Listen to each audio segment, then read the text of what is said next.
The religious leaders came up to Jesus one time and they said, "Hey, show us a sign. Show us a sign from heaven that you are who you are."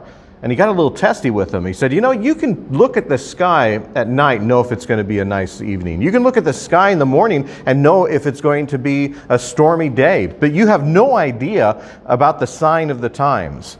And he turns to his disciples and he said, "Beware of the yeast of the Pharisees." Now this is kind of a put down because it kind of goes back to Passover when they weren't able to put yeast in their bread, unleavened bread. And what that slang turned out to be later is you're adding nonsense. You're adding a bunch of kind of BS to the whole situation. And so he's basically telling them to beware of the nonsense and the BS of the religious leaders. But they don't even understand it too, and they say, "Oh, we're out of bread. I guess we need bread." He mentioned that yeast. We must be out of bread, and he does the first religious head plant there, face palm, and he said, "Did you see the miracles that I was performing before? Did you see what, speaking of bread, did you see me turn the loaves and the fishes and all this kind of stuff and everything? Are you not seeing the signs of the times? Are you not seeing the proof that I'm here?" And today we still do that. We still are wanting these signs, and even when these signs are just right in our face, we've experienced, and I bet you just about every one of us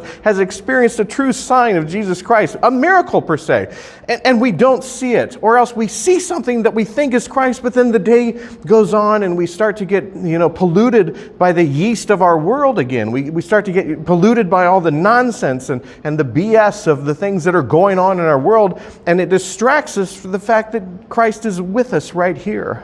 You want to know a sign? Do you want to know the best way to follow a sign of Jesus Christ? To look for signs? Love your neighbor.